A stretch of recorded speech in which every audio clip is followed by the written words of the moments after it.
일생 동안 당신이 반드시 읽어야 할 100권의 책 일당백이 시작됐습니다. 안녕하세요. 저는 정영길입니다. 안녕하세요. 정민현입니다. 정박입니다.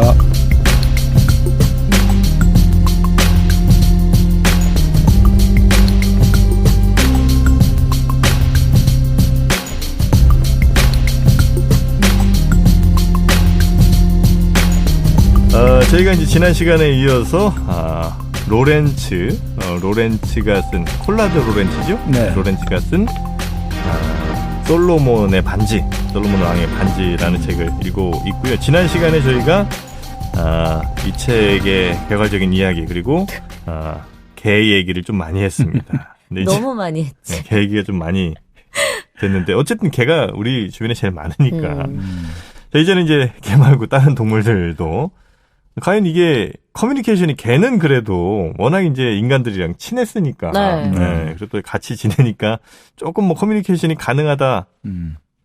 잠깐 또 딴 데로 세면 그 애니멀 커뮤니케이터라고 있잖아요. 네네네. 약간 난 이 사람들 사기꾼 같아. 왜? 그러니까 알 수 없으니까 우리가. 왜냐면 네. 그 중에 좀 많이 나간 사람들 옛날에 TV 나온 사람들 보면 개 영혼이랑 이렇게 대화를 한대요.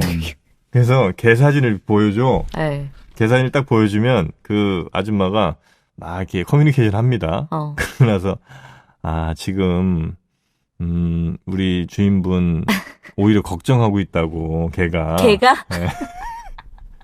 이건 난 아무리 봐도 사기 같아. 물론 그렇게 해서 개 주인의 마음을 편안하게 해준다. 위로해준다. 뭐 이런 거 정도는 가능할 수 있다고 보는데. 그러니까 뭐 전보러 가서 무당한테 그런 거랑 비슷하네. 뭐 그런 정도가 아닐까 싶긴 한데. 여튼 뭐 개 커뮤니케이션은 그래도 좀 가능할 것 같은데 다른 동물들이 과연 이게 커뮤니케이션 자체 가능한가? 뭐 이제 커뮤니케이션 자체는 근데 요즘 이제 보면 우리가 개미라든지 개미요. 꿀벌, 벌들 그리고 아주 뭐 더 이제 낮은 단위까지도 지금 많이 시도는 많이 하고 있지 않습니까? 그리고 이제 요즘 AI까지 나오잖아요. 인공지능. 과연 의식이 있나 없나. 이 스스로 과연 이거 가질 수 있을까. 뭐 그런 이야기도 많이 나오고 있으니까 이걸 뭐 가능성의 영역은 항상 열려 있다고 저는 봐야죠. 근데 뭐 커뮤니케이션을 본질적인 거는 커뮤니케이션은 결국은 이제 공감하는 능력이잖아요. 네. 우리가 커뮤니케이션 한다는 거는 서로 소통한다는 거는 기본적으로 한 존재와 존재가 서로의 어떤 의견이라든지 생각과 감정을 공유한다는. 전하고 받고 하면서 이제 공유하는 거니까 결국은 그게 전제가 된다면 사실은 뭐 우리가 무생물하고도 공유하는 사람들 많잖아요. 네네. 돌하고도 이야기하고. 그래서 로렌츠는 뭐 했어요? 개 다음에. 근데 로렌츠 같은 경우는 이제 결국은 가장 중요한 게 우리가 이제 뭘 알기 위해서는 관찰을 잘해야 되잖아요. 이 특성을 알아야 되잖아요. 그죠? 특성을 모르고 우리가 우리의 방식을 가지고 이걸 강요한다는 거는 결국 문제가 되는 거잖아요. 결국 뭡니까? 아이 교육이라든지 우리가 지금 정치도 서로 말이 안 통한다고 다 하는 것 자체가 자기의 기준이라든지 자기의 가치를 주입시키려고 하니까 그것만 고집하니까 결국은 문제가 발생하잖아요. 그래서 이제 로렌츠 같은 경우는 이 책을 읽어보면 관찰을 아주 잘하고 있거든요. 관찰. 결국 모든 어떤 애정이 있으면 관심이 있어야 되잖아요. 그렇죠. 그러니까 바로 그것 들리죠. 관찰하는 방법이 좀 있습니까? 이게 그냥 계속 쳐다보는 거 아니에요? 그냥 보고만 있으면 될 건 아니에요. 관찰할 때 제일 이제 이 사람이 중요시하게 생각하는 게 이 관찰을 제일 잘하기 위해서 가장 중요한 덕목이 게을러야 된다는 거죠. 게을러야 된다고? 예. 그냥 가만히 보고만 있는 거구나. 그렇죠. 그러니까 야생동물이라는 게 우리가 제일 부지런함의 대명사가 뭡니까? 뭐 부지런한 꿀벌은 뭐 부지런한 벌꿀이라 했습니까? 부지런한 벌꿀은 슬퍼할 겨를이 없다고 했죠. 근데 사실은 진짜 재밌어요, 이거. 별로 벌도 부진하지 않거든요. 그래요? 예, 벌과 개미도 하루의 대부분을 그냥 아무 무의도식하면서 보낸다고 하더라고요. 이 로렌츠에 따르면. 하루 종일 일하는 것 같은데? 진짜요? 우리가 이제 일을 안 할 땐 집에 들어가 있으니까 우리는 못 보는 거죠. 일할 때만 나와 있으니까 우리는 보니까. 일하는 애들만 봐서 우리는 부지런하다고 생각하는 거구나. 그러니까 천성적으로 이 동물학자가 되려면 이렇게 관찰을 잘하려면 이 야생 동물의 템포에 맞춰야 된다는 거죠. 그러니까 템포들이 다 게으르니까 게으르지 않으면 아무것도 못 한다는 거예요. 그럼 개미가 진짜 게을러요? 가만히 있어요? 게으른다고 하더라고요. 이쪽에서는. 하루 대부분을 무의 상태로 보낸다는 거예요. 의외다. 그러니까 사실 우리가 이제 코알라를 게으르다고 하는 대표적인 거잖아요. 코알라랑 나무늘보. 그럼 왜냐하면 유칼립투스를 먹어가지고 뭐 하루 종일 취해 있는 건데 어떻든 맨날 꼼짝 않고 움직이잖아요. 근데 이게 코알라뿐 아니라 뭐 기러기라든지 모든 어떤 사실은 야생 동물들이 대체로 다 게으르다는 거예요. 그러니까 사실 기러기 같은 경우도 뭐 낮 시간에 최소한 활동하는 게 한 8분의 1 정도. 그러니까 8시간 정도로 우리 인간이 치면 1시간만 일한다는 거예요. 자기가 먹을 걸 찾기 위해서 1시간만 일하고 나머지는 항상 논다는 거죠. 그러니까 그런 기러기를 관찰하려면 정말 지겹다는 거예요. 그래서 자기도 그냥 잘 놀 수, 이제 게으른 사람만이 관찰할 수 있다는 거죠. 그러니까 사실 인간도 비슷하잖아요. 우리 아프리카 예전에 이제 인류학적으로 연구를 해보니까 우리 그 여러 부족들 연구를 해봤지 않습니까? 마사이족이라든지. 네네. 과연 그 예전에 이제 원시 이제 인들 추정해서 연구를 해보면 우리가 생각하는 만큼 이 사람들 일을 많이 한 게 아니거든요. 하루에 예를 들어가지고 어떤 경우는 극단적인 경우는 하루에 1시간 정도만 일을 해도 충분히 먹고 살았다는 거예요. 근데 그랬을 것 같아. 그때는 뭐 복잡한 그 사회 경제 활동이 있었던 것도 아니고 그냥 정말 딱 생존을 위해서만 사냥을 한다든지 채집을 하고 뭐 이런 거밖에 없으니까. 그렇죠. 그러니까 지금 오히려 우리가 잉여 생산이 늘어나면서 농업을 짓고 하면서 오히려 더 일은 더 많아지고 오히려 또 전기가 만들어지니까 밤을 낮처럼 활용하니까 더 일은 많아지고 그렇네. 오히려 더 우리가 이제 오버돼 있다는 거죠. 그러니까 우리 일을 너무 많이 해. 맞아. 그러니까 사자 같은 경우는 더 게을러요. 사자도 이제 거의 극단적으로 이제 게으르다고 하죠. 그러니까 사자는 그래서 뭐 우리 있지 않습니까? 네. 우리를 그렇게 크게 지어줄 필요가 없대요. 사자 우리를요? 네, 어슬렁거릴 필요가 없으니까. 그래서 사자가 딱 그 걷는 경우는 뭐냐면 정말 배가 불러가지고 소화시키는 의미의 산책만 하는 것밖에 없어요. 사자는 안 움직인다는 거예요. 네. 하루 종일 그냥 누워 있군요. 그러니까 모래사장하고 우리 사자 바이하고 이런 전혀 그럴 필요가 없는 거예요. 아니 근데 왜 우리 동물원 가서 가끔 이제 사자도 보고 뭐 보잖아요. 코끼리도 보고. 그러면은 저는 그게 그 동물들이 맨날 지치고 힘들어서 그 우리 안에 있으면서 지치고 힘들어서 그렇게 맨날 막 누워서 자고 있고 미동도 안 하고 그러는 줄 알았는데 그냥 원래 동물은 그런 거군요. 그러니까 이제 우리가 왜 동물원 가면 공통적으로 경험하는 이야기들 있지 않습니까? 안 움직여. 내가 갈 때마다 한 번도 사자가 움직이는 걸 본 적이 없다. 그러니까요. 그게 우리 당연한 거거든요. 사자가 운동 욕구가 거의 없기 때문에. 근데 왜 이렇게 근육이 좋아, 걔네들은. 아니, 그리고 막 그런 거 있잖아요. 동물 나오는 그런 다큐멘터리나 이런 거 보면 또 사냥하는 모습만 많이 봐서 그런가? 그렇죠. 하긴 가만히 앉아있는 건 우리가 별로 볼 필요가 없으니까. 그렇죠. 그러니까 사자 같은 경우가 극단적으로 그러니까 이제 그러니까 사실은 다 야생 동물이나 뭐 인간이나 사실 게으른 게 본성이 맞는 거예요. 그렇구나. 네. 그냥 자기 먹이 구할 때만 잠깐 빡세게 뛰었다가. 네. 그러니까 사실은 운동이라는 개념이 뭐 동양 같은 경우에도 운동이라는 개념이 일본 사람 이야기이긴 합니다만 그 운동은 사실 이제 거의 18세기, 19세기 이후에 생겨난 거다 이래 본다는 거죠. 그러니까 예전 우리가 그 영화 있지 않습니까? 영년에 보면 정조로 나오는 현빈이 막 운동 열심히 하잖아요. 막 근육 키우고. 그거는 이제 좀 아무래도 정말 저거는 좀 픽션이다. 이렇게 보는 거죠. 하긴 운동을 해서 뭐 근육을 키운다는 생각 자체를 안 했던 거죠? 예, 그러니까 우리는 태어날 때부터 기골이 장대하다 뭐 이런 거 있지 않습니까? 이제 천품이라 보는 거죠. 이거는 타고나는 거지. 우리가 생각하는 유명한 장사 임꺽정이라든지 뭐 이런 사람들 그 책을 보면 타고나는 거지. 이게 뭐 열심히 달려내고 운동하는 게 아니거든요. 나중에 보면 이제 결국 이제 활을 쏜다든지 여러 가지 이런 것들은 이제 기술이죠.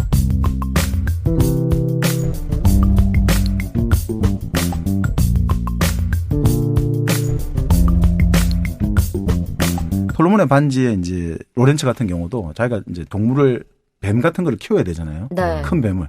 큰 뱀한테 이 큰 뱀이 먹는 거는 죽은 들쥐만 먹는데요. 이 뱀이. 그래서 어떻게 하냐면 자기가 그럼 먹이를 줘야 되잖아요.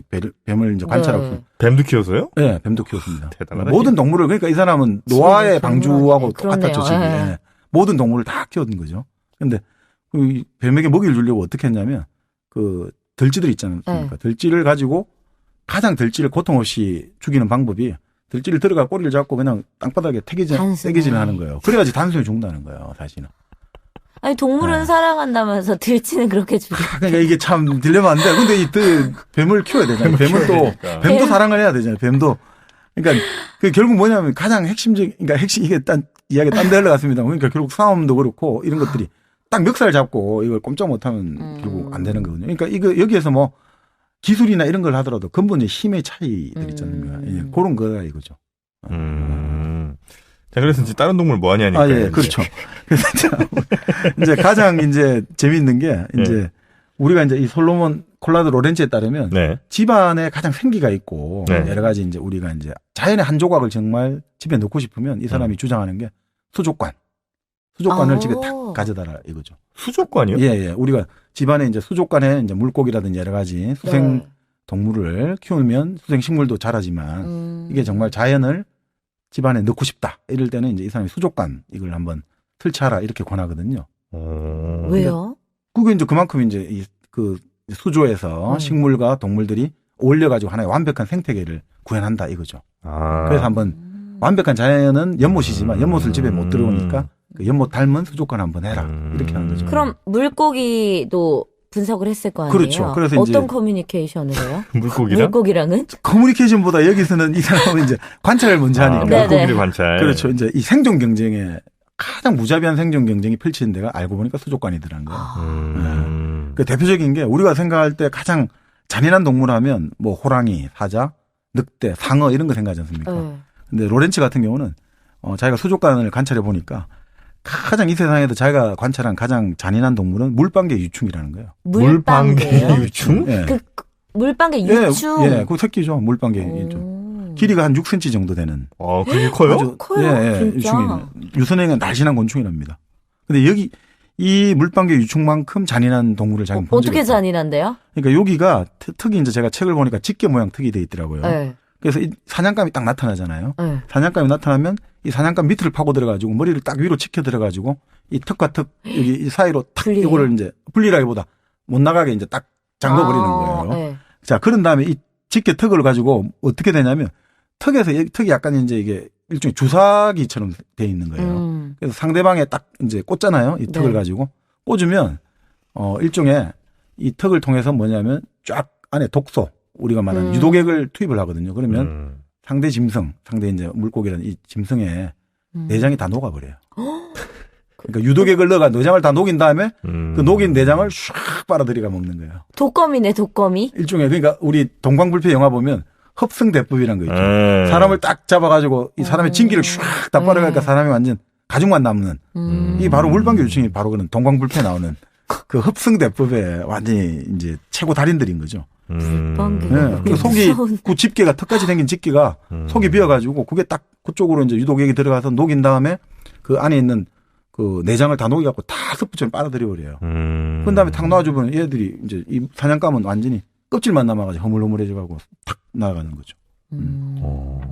그 물방개 유충이 제일 잔인하다. 그렇죠. 저는 그 수족관이 좀 잔인하다는 거는 저도 인정하는 게 그 이름은 정확히 모르겠는데 하여튼 꼬리가 이렇게 화려한 물고기가 있어요. 약간 좀 넓적해갖고 뭐 크기는 한 3, 4cm 정도밖에 안 된 작은 물고기인데 걔네들을 어떻게 마트에서 파냐면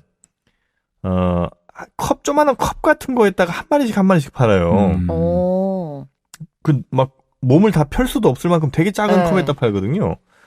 그래서 좀 여러 마리 같이 놓고 팔면 참 이렇게 국자로 떠서 이렇게 한 마리씩 팔면 될 거 아니에요. 근데 그렇게 안 하고 이렇게 작게 혼자 불쌍하게 파나 했더니 걔네 2마리든 3마리든 하여튼 복수에 걔네들이 같이 있으면 무조건 그 진화력이 다 없어진다는 거예요. 지네끼리 물어뜯어서 잡아먹고 막 이러는구나. 그래서 난 그래도 같은 동족끼리인데 그 정도까지 할까 싶어서 이제 애들을 들여놨었어요. 실험한 거예요? 근데 실험 의미보다 나는 그냥 애들을 좀 풀어본 거지. 네. 몇 마리나? 3마리. 네. 왜냐면 그 딱 조금 샀네. 세 컵이 있었거든. 많이 사지도 않았어. 왜냐면 나는 그래서 이제 다른 애들도 있었으니까. 예. 근데 이제 걔네들이 진짜 3마리를 딱 넣어놨는데 바로 다음날 아침 보니까 한 마리가 꼬리가 없어. 아, 진짜? 꼬리가 없어졌어, 아예 그냥. 흔적도 없이. 죽진 않았고, 아예. 죽진 않았고. 네. 근데 그 꼬리, 그러니까 그 배고파서 먹은 것도 아닌 것 같아. 그냥. 밥을 주는데도. 그냥 물어 뜯은 것 같아요. 그래서 꼬리가 없으니까 얘가 헤엄도 잘 못 치고. 그래서 결국 어떻게 했냐면 다시 얘네들을 분리를 해놨어요. 그러니까 그 수저 안에 다시 유리컵 같은 걸 또 넣고 걔네들을 분리를 해놨더니 꼬리가 또 조금씩 자라더라고요. 그래서 이제 한 마리가 정상이 다시 됐어. 네. 그러니까 걔네들이 같이 있으면 무조건 물어뜯더라고요. 그러니까 대표적인 게 이제 로렌츠 같은 경우는 사움 고기라고 하거든요. 무슨 고기요? 사움하는 고기. 싸움. 아, 사움. 네. 발음을 모르지 마. 아니 아직 시옷 발음이 익숙하지 않아가지고 사움. 네, 사움하는 고기. 그러니까 이 두 마리가 아주 그 무지갯빛으로 아주 아름다운데 네. 얘들이 이제 흥분한 순간 갑자기 더 이제 색채가 현란해진다는 거예요. 딱 두 마리가 서로 쳐다보는 순간에 갑자기 우산을 확 펼치듯이 그런 소리가 나면서 이제 싸움이 시작되는 거예요. 근데 몇 분도 안 돼가지고 지느러미 다 찢어버리고. 그렇다니까. 네, 그러니까 이게 완전 칼로 찌르는데 어느 정도로 이 애들이 공격하냐면 얘들이 이제 전속력으로 상대 측면에 이제 딱 자기 가잖아요.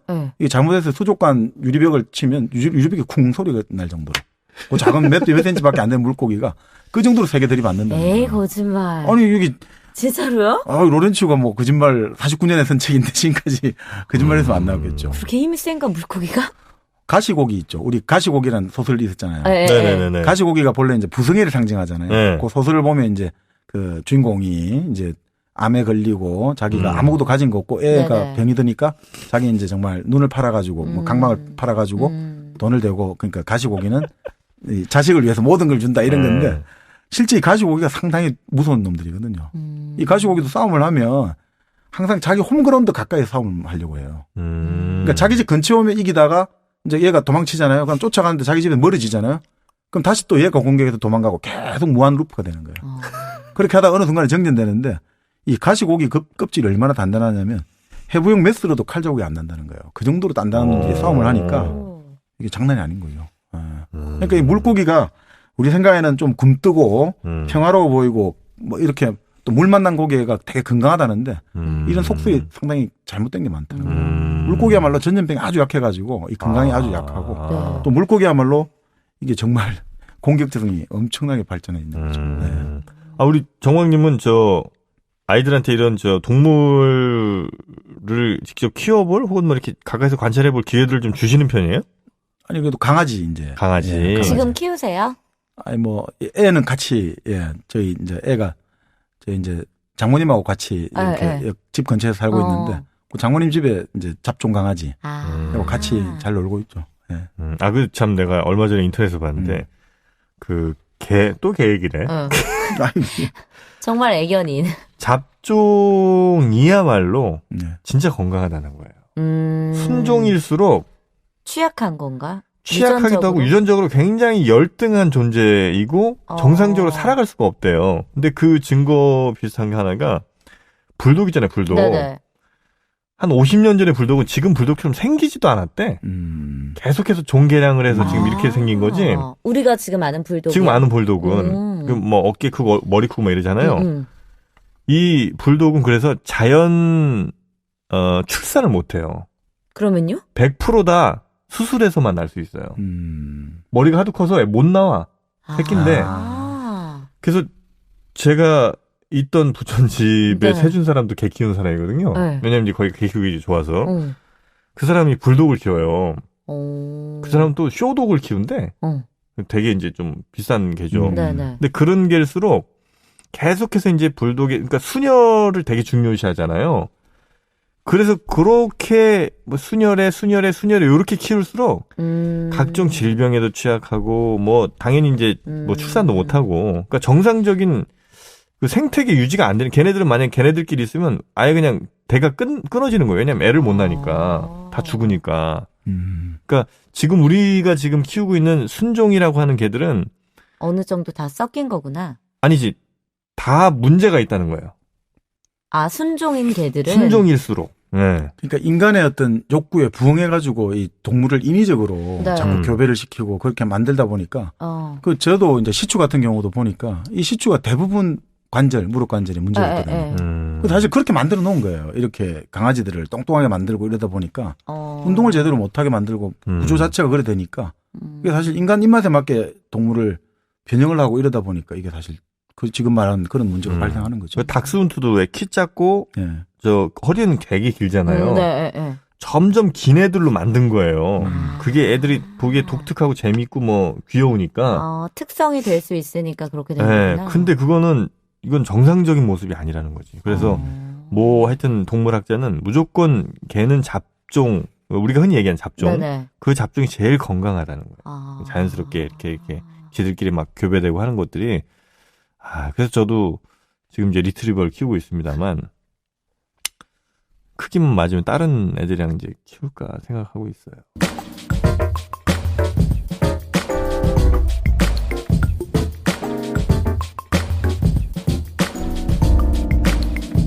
인간도 사실 마찬가지죠. 뭐 우리가 자꾸 순수한 걸 원하잖아요. 동질성. 네.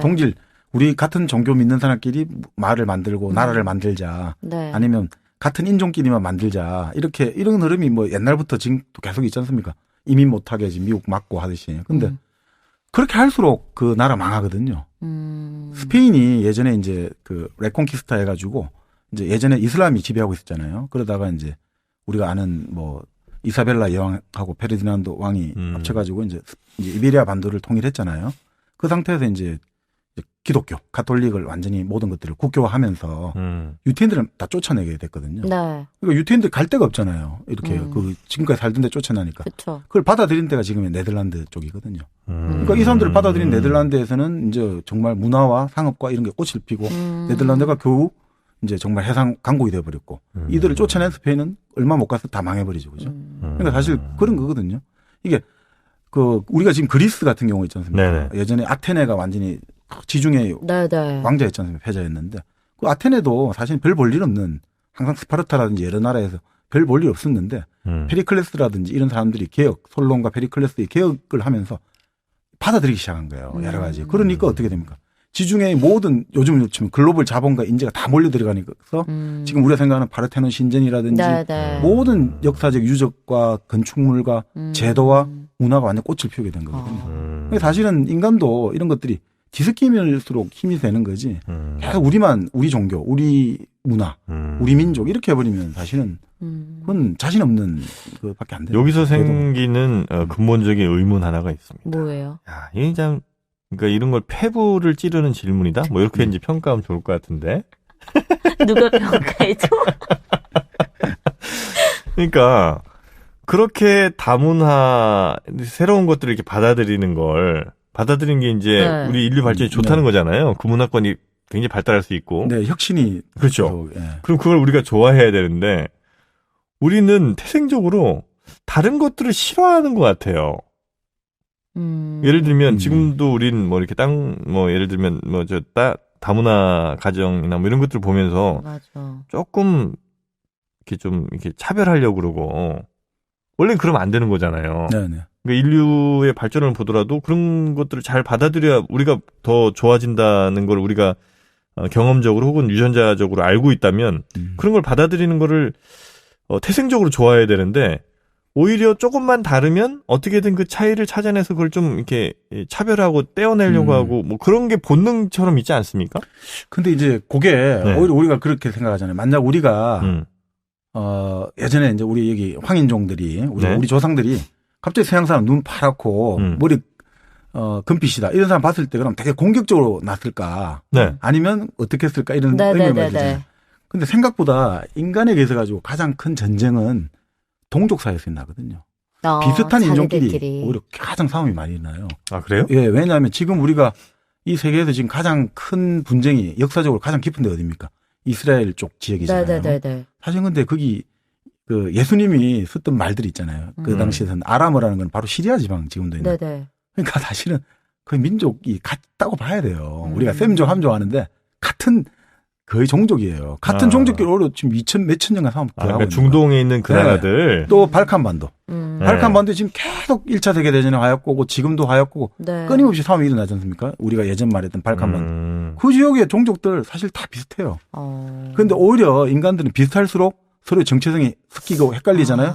그럼 서로 다 조그만 차이라도 더 부각해서 오히려 더 싸움, 파이팅이 더 심해집니다. 아주 다르면 네, 오히려 아주 다르면 차라리 그렇지. 나와 다르다 생각하니까 오히려 상관을 안 해요. 그냥 그러는데 같을수록 동질성의 압력이 정대될수록 싸움이 커져요.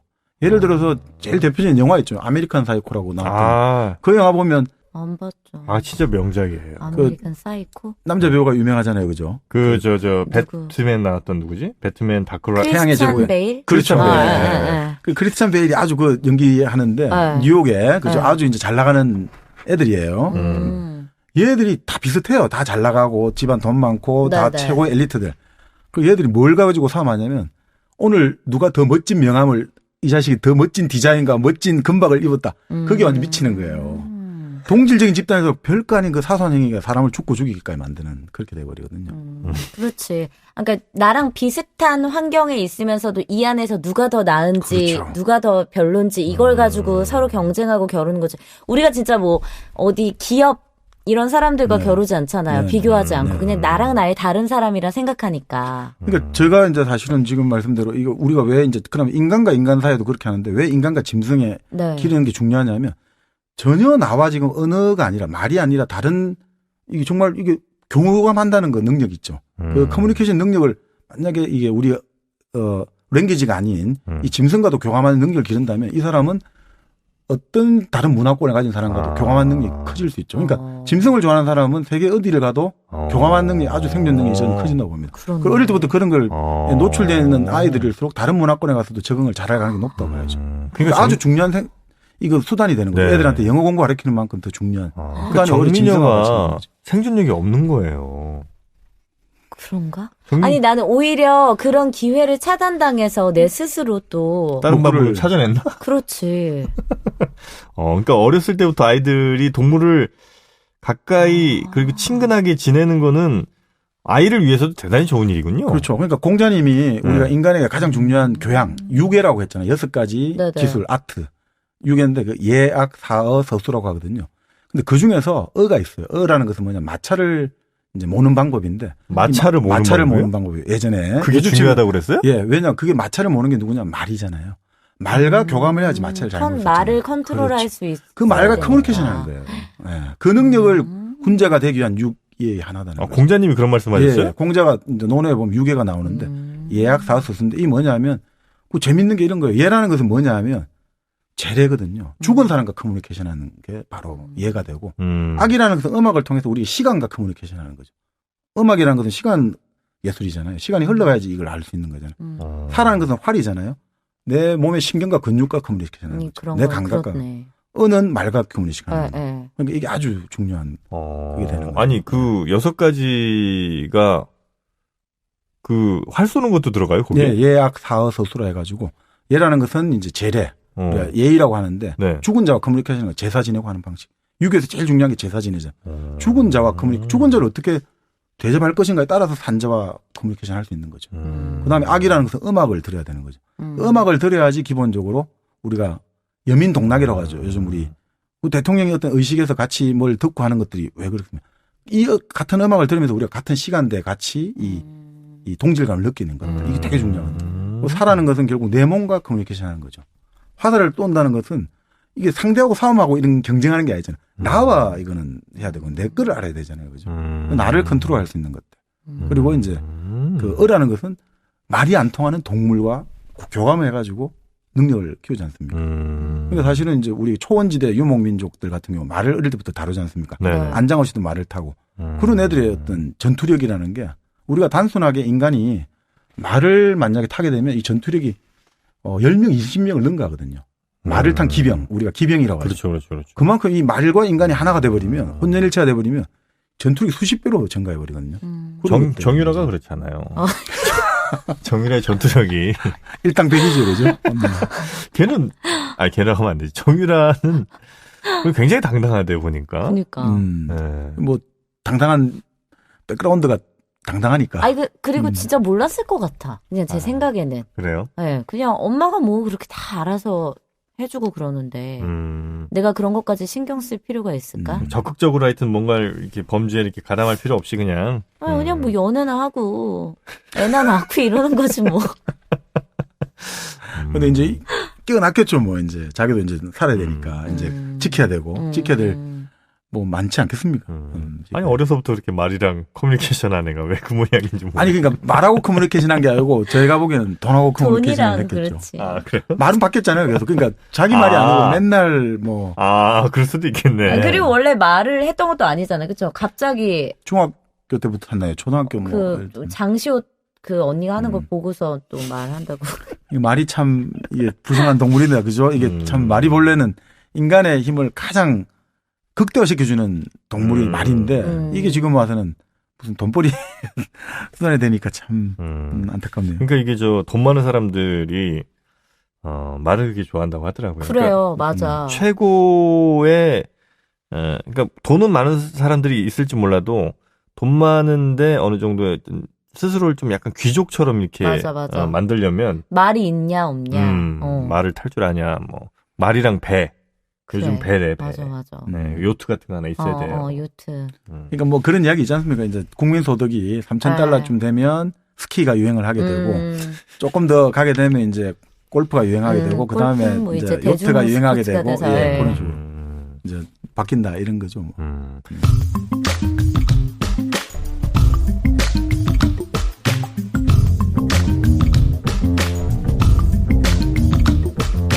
그래서 이제 이 로렌츠의 책이 이야기하다가 우리에게 지금의 2017년 우리에게 이야기하는 거는 뭘까요? 아니 글쎄 뭐 이건 여러 가지가 더 많은데요. 네. 이게 결국 로렌츠 책 같은 경우는 결국 이제 커뮤니케이션한 법을 소통 알려주는 거죠. 네. 이 사람은 지금 그러잖아요. 네. 나는 짐승, 새, 물고기와 대화했다. 지금 대통령이 대화하기 참 힘들잖아요. 그렇죠? 소통하기 참 힘든데 이게 사실은 인내심과 애정을 가지고 그럼 짐승하고도 이야기할 수 있어요. 지극한 정상을 가지고 이야기하면 그렇네. 그러니까 좌절할 필요가 없다는 거예요. 그럼 검찰이 지금 거기 계신 분하고 인내심을 갖고 좀 대화를 해야 되나요, 그러면? 근데 이제 뭐 결국 우리가 이게 기본적으로는 뭐라고 해야 되나요? 이게 우리가 커뮤니케이션보다는 사실 이게 결국 저는 어떻게 보면 이 로렌츠 책에서 가장 재미있는 게 싸움하는 것을 어떻게 처리할 건가. 싸움하는 거? 네네. 동물들끼리. 네네. 동물들끼리 싸움하는 걸 어떻게 처리하다니요? 그러니까 예를 들어 가지고 우리가 동물들이 되게 이제 비둘기 같은 경우는 좀 온순하다고 생각하고 늑대는 아주 잔인하다고 생각하는데 이게 전혀 반대예요. 관찰을 해보면.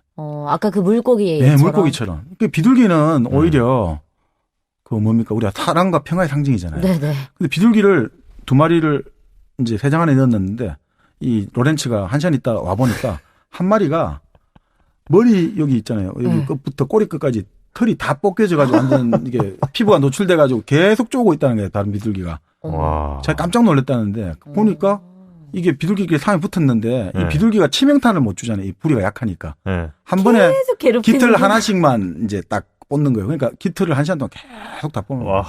잔인하다 진짜. 그렇죠. 근데 그러니까 이 비둘기는 내가 보통은 이겼다고 생각하면 자제력을 발휘하는데 자제력을 발휘할 수가 없는 거예요.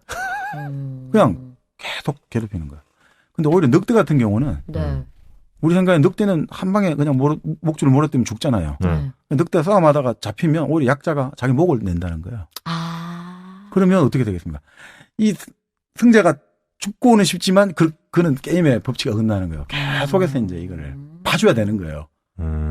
봐줘야 된다 이거죠. 그러니까 사실은 이게 참 재밌는 건데 이게 우리가 생각하는 맹수는 오히려 사회적 자제력을 발휘한다는 거예요. 오히려 그 힘의 그렇죠. 서열에 따라서 이 치명타를 입힐 수 있는 무기가 있으니까 발휘한다. 잘못해도 내가 죽여버리면 일리가 있네요. 또 진짜. 종족 전체적으로 멸종할 가능성이 높아지고 자기들끼리 싸우면. 그런데 오히려 비둘기 같은 경우는 자제력이 발휘가 안 되는 거죠. 힘이 없으면. 오히려 한 방이 없구나, 한 방이. 노루도 마찬가지예요. 그러니까 노루는 어떻게 괴롭혀요, 서로? 아니, 우리 노루가 다가오잖아요. 이렇게. 이게 다가온단 말이죠, 보통. 또 다가올 때 귀엽다고 생각하고 이렇게 가잖아요, 사람들이. 네. 노루로 인한 사고가 엄청 많다는 거예요, 세계적으로. 이 노루가 오다가 나한테 부딪힐 때 딱딱하게 부딪히잖아요. 네. 그때부터 공격하기 시작하는 거예요. 어떻게 공격해요? 발로 뿔로 차요? 들이받잖아요. 계속 배를. 나중에 배가 다 터지고. 되게 이런 사고가 많답니다. 수노루에 의한 안전사고가 사자나 호랑이보다 더 많다고 하거든요. 그 정도로. 예. 그럼 근데 제가 궁금한 거는 왜 우리가 그냥 뭐 예를 들면 호랑이 사자 하면 맹수 무섭고 막 포악한 동물 그리고 뭐 물고기는 막 그냥 해치지 않고 비둘기 평화의 상징 이런 것들은 다 왜 이렇게 된 거예요? 그러면 인간이 이제 의미를 좀 부여한 것 아닌가 이거죠. 인간이 의미를 부여한 거죠. 예를 들어 우리 성경에 보면 이제 비둘기 항상 온유한 그걸로 나오잖아요. 네. 그렇게 나오다 보니까 이제 그 문화권에서 비둘기가 상징하는 흰색이라든지 순백의 색깔 이런 것들이 어떤 순결이라든지 뭐 이런 걸 상징하게 되고 왜 우리 같은 경우는 까치를 길조로 생각하지 않습니까? 네네. 근데 이제 다른 나라에서는 까치를 흉조로 생각하고 우리는 까마귀를 오히려 되게 흉조로 생각하고 문화권에 따라서 이제 그것도 차이가 있게 되겠죠. 그래서 그거는 이제 문화적인 어떤 차이 속에서 그 어떤 환경적인 그걸로 봐야죠. 그러니까 이게 색깔이 참 중요한 것 같아요. 색깔이 검정색은 어디에서도 이렇게 썩 환영받지는 못했던 색인 것 같아요. 보면 약간 좀 죽음 뭐 이런 거랑 좀 연관이 좀 있다 보니 어둠, 죽음 뭐 이런 쪽이니까 까만색 갖고 있는 동물치고 이미지 좋은 애들이 별로 없어요. 그렇네. 네. 그러니까 이제 본래 검은색이라는 거는 이제 우리가 이제 검정색을 많이 입잖아요. 공무원들 예전에. 이 검정색이라는 것은 본래 중세 때 수도사들의 상징이거든요. 검정이라는 것은 항상 내가 가장 낮은 험벌한 사람이다 이거예요. 모든 사람들의 종이다 이거지. 그러니까 사람을 떠받드는 직업이 있다. 성직자들이. 그래서 검은색을 입고. 사실은 공무원들 공복이라고 하잖아요. 검은색을 입어야 되는 거예요. 그게 한마디로 말해서 이 검은색이라는 것은 가장 하찮고 초라하고 낮은 자리에 있겠다는 거예요. 오늘 검은색 입고 오셨네. 근데 지금 이제 그게 이제 문화가 의미가 잘못된 조폭들의 색깔, 조폭들 검은 양복 이렇게 입고 그죠. 네. 하필 또 오늘 검정 옷을 입고 오셨네요. 거기다가 그 호랑이 무늬가 있는. 야, 근데 생각해보면 한 20년 전만 해도 동물이 사람 옷에 별로 이렇게 프린트된 경우는 많지가 않았어요. 아, 그래요? 네. 20년 전. 네. 그때는 예를 들면 뭐 사자나 호랑이나 어떤 짐승이 하여튼 이게 사람의 옷에 프린트된 경우가 많지 않았거든요. 요건 이제 제가 따로 연구한 겁니다. 근데 한 불과 10여 년 전 이때부터 갑자기 동물들이 사람의 옷에 등장하기 시작했어요. 나는 정영진 씨밖에 못 봤는데 이렇게 다 큰 어른이 동물 옷을 아니 그럴 수 있죠. 그러니까 이제 진짜 도시화가 진전돼가지고 아파트만 아이들이 이렇게 캐릭터 동물 이거 우리 애 누가 어른이 남자 첫째랑 이거 커플티야. 그러니까 아동복에서나 입지. 아니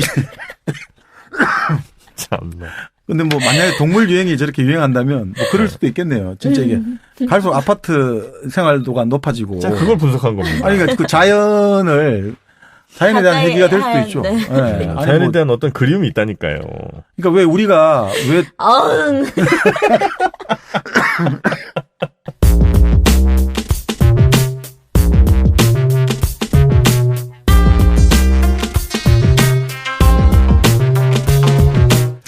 근데 그럴 수는 있겠네요. 진짜 이게 짐승을 못 키우니까 네. 이거라도 디자인된 거라도. 이게 있어요. 이런 분위기가 있다니까. 아니 가면 무도회 하면 가면들 요즘 뭐 짐승 가면도 많이 쓰잖아요. 사람들이. 그래요? 가면 무도회를 가보셨어요? 아니요. 어디 이태원에 할로윈 파티 가셨어요? 그래서 동물들의 싸움을 잘 관찰하는 것으로도 동물의 어떤 행태를 잘 이해할 수가 있는 방법이 된다. 사실은 이제 가장 잔인해 보이는 동물들조차도 사실은 절대 치명상을 서로 입히지 않거든요. 기본적인 룰을 따르고 그렇게 해야지 서로가 이제 존재를 하는 건데 그 인간 같은 경우는 그게 더 안 되는 거잖아요. 우리 같은 경우는 우리도 예전에 이제 손들어 하는 거 있지 않습니까? 손을 들으라는 거. 더 이상 이제 공격을 하지 않는다라는 의사 표시고 악수를 한다는 것도 내가 당신을 공격할 무기가 없지 않냐. 그리고 악수하면서 손을 흔드는 것도 혹시 이런 이제 숨겨놓은 칼 같은 숨겨놓은 칼이나 이렇게 그래 손을 흔들어 가지고 이제 없다는 걸 보여주고 이런 그런 식으로 해가지고 인간들은 서로 발전해 왔는데 어느 순간부터는 이게 지금 우리는 동물들은 자기 무기를 발전시키는데 우리 인간은 자기 몸에서 벗어난 무기를 발전시켰잖아요. 네, 그렇죠. 그러다 보니까 오히려 동물만 또 자제력이 더 없어진다는 거죠. 예전에는 그래도 칼과 창으로 싸움할 때는 서로 자기 눈앞에서 자기가 쏘는 화살에 사람이 죽고 이런 걸 보게 되면 되게 이게 그렇죠. 인간인 이상. 그런데 기관총이 나오고 나서부터 사람이 되게 이게 좀 이상해지고 지금 미사일이 나오고 이러다 보니까 무감각해지잖아요. 단추 하나에 맞아. 수십만 명이 죽고 수만 명이 죽을 수 있는데 거기에 대한 지금 생각이 없어지고 사실 동물보다도 오히려 좀 지금 이런 싸움하는 거 분석해 보면 그게 좀 없지 않나 이런 생각이 들거든요. 사실은 싸움을 한다는 거 인간에게는 가장 중요한 게 내가 항복했다는 사람은 동양에도 항자불살이라고 항복한 사람은 별로 죽이지 않는 법이거든요. 근데 그거를 죽이고 이렇게 해버리면 이 사회가 지탱이 안 되거든요. 그 기회조차 박탈당하는 거네요. 네, 지금은. 그러니까 예를 들어가지고 그 역사를 보면 항우라고 이제 항우 유방이 이제 중국을 이제 천하의 백군을 둘러싸고 싸움을 하는데 항우가 지는 원인 중에 여러 가지가 있겠습니다만 제가 보기에는 항우가 이제 어떤 전투를 벌이는데 조나라 군사가 항복을 해요. 50만 명이. 근데 이 50만 명을 하룻밤새 이제 구덩이에 다 몰살을 시켜버린 거예요. 50만 명.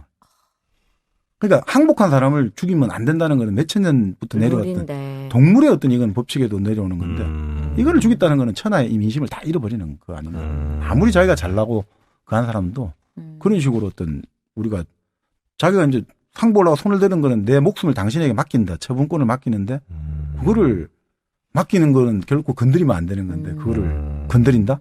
그거는 결국 본인도 반드시 망할 수밖에 없는 거 아닌가. 그런 거.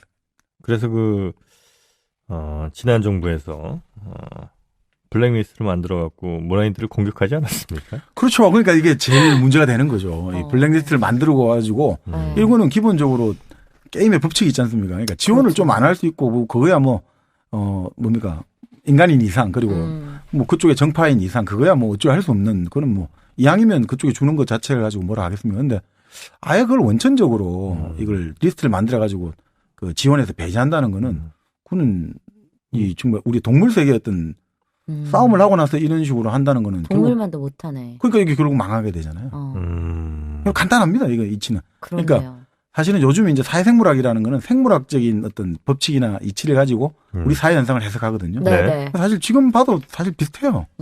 동물 세계에서도 그렇게 해버리면 안 되거든요. 우리 영화 요번에 흥행은 많이 못했습니다만 그 불한당이라고.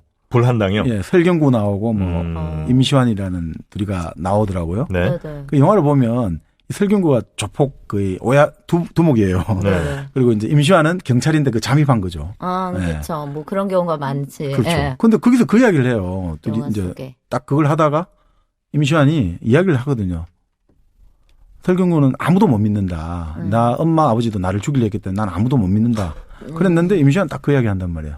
근데 나 믿지 말아요. 믿으라고 강요 안 할 때. 근데 나는 형 믿어요.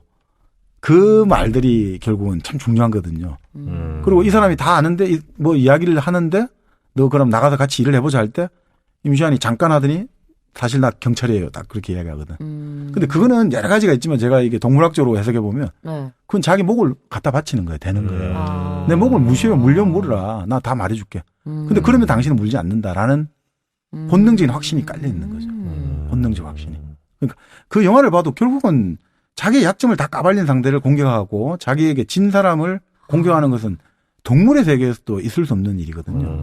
그러니까 그거를 권력을 잡은 사람이 예를 들어서 이 권력을 가지고 예전에 이제 지난 정권에서 권력을 잡아가지고 국정원 사건을 가지고 계속 공격이 들어오니까 전전 정권에 일어났던 회의록을 공개를 한다든지 그런 식으로 자꾸 하고 뭐 블랙리스트를 만들어가지고 이렇게 해버리면 그거는 동물행동학적으로 봐도 이거는 결국 자멸하는 행동밖에 안 됐다. 그런 생각이 드는 거죠. 제가 보면. 짐승도 딱 금도를 알거든요. 이 선은 물고 싶지만 물면 안 된다. 왜냐하면 내가 지금 내 어떤 적수의 목줄기를 물어뜯으면 결국 나도 어느 순간에 내 목줄기가 또 물어뜯칠 수 있다. 그렇기 때문에 내 보전을 위해서라도 내가 물면 안 되는데 그 공격을 들어가 버리면 결국 자기한테 부메랑이 바로 날아오는 거죠. 네. 이 동물들의 행동을 통해서 인간들이 하지 말아야 될 행동들 뭐 이런 것들을 우리가 좀 배워왔다 이렇게 생각하면 되겠습니까? 네. 그럼 요 책을 우리가 서울구치소 503호 쪽으로 하나 보내드리는 이걸로 이제 마무리하면 되겠습니까? 이런 거 좀 보호해드리면서 그분들도 좀 근데 그분이 요즘 참 책 별로 안 읽으신다고 그러던데. 낭낭한 목소리로 우리 정민현님께서 중요한 구절 하나 좀 있습니까? 좋은 구절을 한번 읽어드리면 걔가 왜 이제 우리 제일 대표적인 우리 반려동물이 걔니까 읽어주시면 어떨까? 이 책에서 의미 있는 부분 한번 좀 주시면 한번 우리 정민현님이 한번 읽어주시죠. 반려동물을 키우는 것은 결국 이 세계가 아스팔트와 콘크리트 그리고 전깃줄로만 이루어지는 것이 아니라는 사실을 일깨워주고 진정한 자연의 한 조각을 지배해 놓는 행위입니다. 당신의 눈이 자연의 초원과 생물의 아름다움을 동경한다면 아까 말씀하셨던 수족관에 살아. 주택이 생기를 원한다면 새 몇 마리를 사라. 당신의 고독한 귀가를 반기고 말상대를 원한다면 개를 사라. 네, 이 정도. 뭐가 제일 와닿으세요? 개를 사라. 아니, 개를, 입양을 해라. 유기견들이 참 요즘 많습니다. 네, 맞습니다. 예, 그래서 사는 것보다 입양하는 게 좋죠. 예, 요즘 자꾸 이렇게 개를 사시는 분들이 많은데, 개 사시는 거는 뭐, 꼭 그렇진 않지만, 많은 경우에, 다수의 경우에 그 강아지 공장에서 나왔을 가능성이 좀 높습니다. 특히 애견센터 뭐 이런 데서 분양하는 거. 그렇기 때문에 그냥 아는 분한테 뭐 이렇게 받는 거는 괜찮은 것 같고, 아니면 유기견들 요즘 너무 많으니까, 유기견들 좀 이렇게 분양받으시면 어떨까 하는 생각이 좀 듭니다. 그렇죠. 강아지들은 다 사실 우리 지금 반려동물들이 사실상 다 고아잖아요. 자기가 난데 어디서 난 줄도 그쵸. 모르고 밤마다 먼데 달을 바라보면서 그냥 자는 거죠. 엄마가 누군지 아빠가 누군지 형제들하고 다 떨어져가. 사실 그렇게 생각하면 너무 슬프다. 본질적으로 동물은 다 고아예요. 우리가 지금. 아, 그러네. 그러네. 아, 그러네. 그 생각하니까 좀 슬프네, 갑자기. 진짜 슬프다. 네. 엄마한테 돌아가라고 해줘. 우리 애들? 엄마보다 더 컸어요, 애들이. 애들이 똥을 너무 많이 써. 네. 하여튼 뭐, 요즘 이 반려동물 키우시는 분들, 뭐, 천만시대라고 하는데, 그냥 애들 이쁜 거, 애들이 그냥 이쁜 짓 하는 것만 보고 그냥 그것만 뭐 귀여워하고 뭐 좋은 거 먹을 거 주는 거 이런 것만 생각하지 마시고, 동물의 행동들 한번 유심히 살펴보시는 거, 이 책을 한번 읽어보시고 살펴보시는 게 어떨까 하는 생각이 드는 시간이었습니다. 정민여님은 어땠어요? 저는 동물 싫어하니까. 아니 근데 지금 오늘 정박님 이야기를 듣고 나니까 진짜 그런 것 같아요. 왜냐면 저는 어렸을 때 동물을 가까이에서 접해보질 못해서 동물에 대한 부정적인 감정이 커서 사실 그러니까 나이가 먹고 나서 다시 동물을 접하기가 쉽지 않잖아요. 그런데 내 아이에게만큼은 그러니까 제가 왜냐면 얼마 전에 뭘 또 느꼈냐면 저는 개가 싫은데 우리 애기는 좋아하죠. 개랑 교감을 했으면 좋겠고 네 그리고 저희 시댁에 이제 개를 2마리를 키우는데 되게 좋아하고 막 그런 모습을 보니까 괜히 뿌듯하더라고요. 네. 그렇죠. 어렸을 때부터 하여튼 어렸을 때는 아마 교감하기가 훨씬 더 좋을 거예요. 두려움이 없으니까 좀 그러지 않을까. 예, 어떤 분이 요즘 아이를 키우는 가장 좋은 3원칙이 첫 번째 무엇이든 잘 먹는다. 네. 두 번째 어디서든 잘 잔다. 세 번째 누구와도 친구가 된다. 이 세 가지를 키워주면 그게 가장 부모가 아이를 잘 키워주는 그 교육법이라는 거예요. 다른 거를 공부를 잘하고 이런 것보다 오히려 그 세 가지를 잘하는 인간이 되면 맞아요. 얘는 천하무적이 된다는 거예요. 오히려. 그리고 실제로 요즘은 뭐 문화센터 같은 데 가서 돈 주고 그 곤충들 만지고 이런 거 체험하잖아요. 네네. 네. 근데 우리 어렸을 때는 그냥 그치. 동네 나가면 네네. 뭐 비 오면 달팽이 있고 지렁이 만지고. 좀 그렇죠. 안 해? 알죠. 학교 앞에서 병아리 팔고. 그거 좀 안 좋은 거야. 네. 하여튼 뭐 동물들과 친할 수 있는 사람이면 전 세계 누구와도 친할 수 있다. 네. 네, 이게 오늘 또 가르쳐 주신 것 중에 또 큰 게 아니었나 하는 생각이 좀 듭니다. 자, 오늘 지난 2시간에 걸쳐서 솔로몬 왕의 반지를 읽어봤고요. 반려동물 키우시는 분들 한 번쯤 읽어보시면 참 좋을 책일 것 같습니다. 자, 저희는 다음 시간에 또 찾아뵙도록 하겠습니다. 고맙습니다. 감사합니다. 감사합니다.